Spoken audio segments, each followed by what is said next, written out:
Hey everybody, welcome back to the Plays and Fades YouTube channel. I'm your host Gordo Gables and welcome back to another best bet video. This time for UFC Louisville. We are in Kentucky for what is a stacked fight card. 14 fights, a lot of fights to talk about. Maybe not the most name value, but some really entertaining fights, some really competitive lines, and in my opinion, a lot of opportunities to go out there and make some money. So I am really looking forward to this late this Saturday. Thought I'd bring you guys a full-fledged best bets video. I'll still give you guys one out on the Cool Bet channel, so check that out as well. Make sure to like button down below, subscribe to the channel, show some love. Let's do this. And typically on these best bets, there's no order. I just go out there and I give you the best plays I'm playing, but there's a lot of things I'm looking at. So we're gonna separate this to three sections. Number one, our chalkier plays I like a bit. Number two, our plus money plays. Number three, our long shots. Let's get things started with our chalkier plays, one of my favorite plays in the entire slate, and that is going to be the under. The fight does not go the distance in the Eduardo Mora versus Denise Gomes fight. Minus 156 right now on Cool Bet. I love that bet. Now, women's MMA, I understand the fear in that one, but truthfully, this is a fight that should not see the scorecards. Eduardo Mora, 10-0, only one fight ever going to the scorecards. The rest of that, she's going out there and she is dominating. She is a very, very violent finisher. She trains out of the same camp as Jelton Almeida,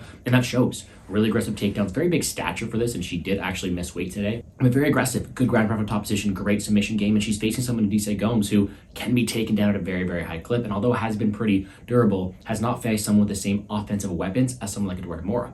The flip side of this thing, though, is Mora has never really faced resistance. She's never fought anybody that much better than her, and facing someone with the power of Denise Gomes, it's going to be a big problem. Denise Gomes, 2 wins in the UFC, both of them coming by knockout in the second round. I do think that the cardio is a question for Mora, as well as that resiliency, and I do think that one way or another, we get a finish here, whether it be Mora early with that grappling pace, or with the power of Gomes the later this fight goes. I don't think it's hitting the scorecards. Give me the under in this matchup. Next up, another under here, and I don't really want to consider this one chalk, but minus 120, it is technically chalk here. We're taking the fight doesn't go in the Thiago Moises versus the Ludovic Klein fight. Very, very fun fight here. Very contrast of style, let's put it that way. I understand why the line is priced like this. We have two guys who have been content to go to decision, but we look at the way these guys lose fights and their path to victories, and I do think we have ourselves a fight that ends at a distance more time than the line entails. Thiago Moises is a phenomenal grappler. I do think he's going to have edge of the mat, and I do think his big win condition is going to come in the submission game. He has the opportunity to submit anybody. He's a phenomenal from top position, but the way we've seen him lose is if he's walked forward, if he's bullied really in the clinch, and when he absorbs too much damage. He doesn't really have the best ability to be a nail. In this situation, he's better hammer than he is a nail, and here I do think that he's facing a guy in Ludovic Klein who is a big, muscular guy who will spam kicks, who will go forward, who will be the better striker of the two,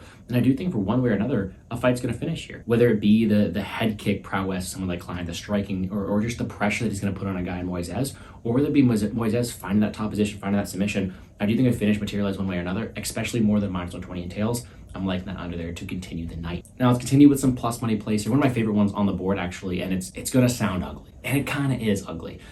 Maybe some Canadian bias involved, but give me Brad Katona inside the distance, plus 160. He's a minus 600 favorite here, and we are cutting him all the way down to plus money here to finish the fight. I know he has never finished a fight so far in the UFC, but in the Ultimate Fighter, he submitted Bryce Mitchell. He has a good finishing game. And he's facing a guy, Jesse Butler, that he is going to have plenty of opportunities to get a finish against. Not only is Katona going to have more volume, but he's facing a guy who can be hit, who can be knocked out. And I do think Katona's also be the better jiu-jitsu fighter of the two. I think they're giving Katona a path to success here, and I do think he's able to take that and finally score his first UFC finish. We're not paying chalk to go out there and trust Katona to get a finish. We have ourselves plus money to hope and cheer for the Canadian to go out there and have success. This is the first time that we are seeing Butler down here. He used to fight at 170 even before, but he's now cutting down to 135.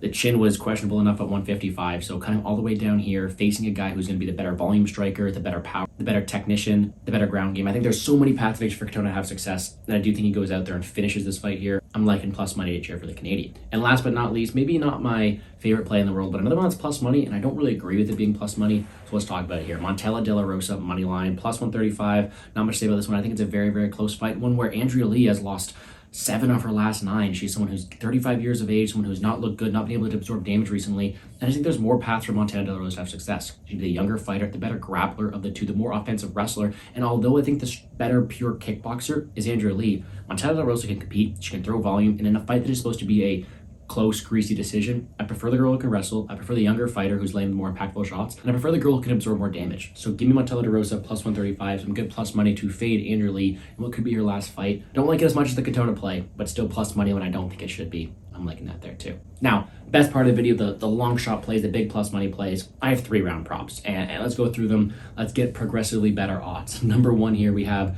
Punahele Soriano, round 1, plus 600. He has a ton of power. That's what his game is. He is not a very good minute winner. His cardio fades on the stretch, but what he has is incredible power. Going up against a guy, Miguel Baeza, who can be hit, who can be knocked out. I think a major path to victory for Punahele Soriano is a KO coming in that first round, and we're getting plus 600 to go out there and trust that. I think it's his win condition.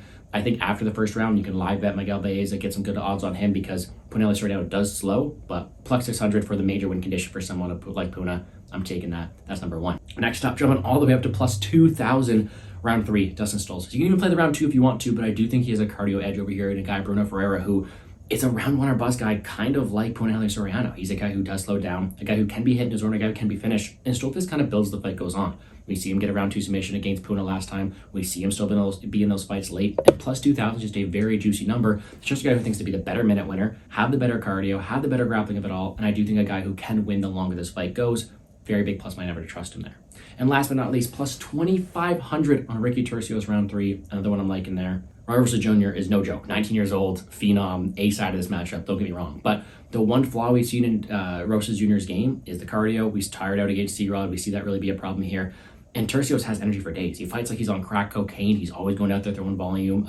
I think he's someone who can threaten Rosas late. Shall it survive to get there? There's a world where Turcios gets finished in the very first round. I don't get me wrong, but plus 2,500 for a guy who's going to have more energy in round 3, who's going to throw volume, who's going to threaten someone who will more likely than not be tired in the fight.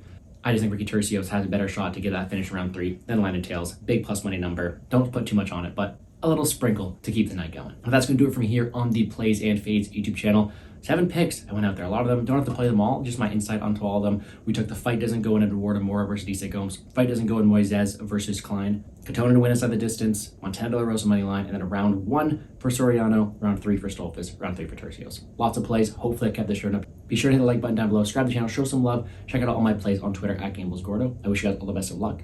And let's make some money, guys.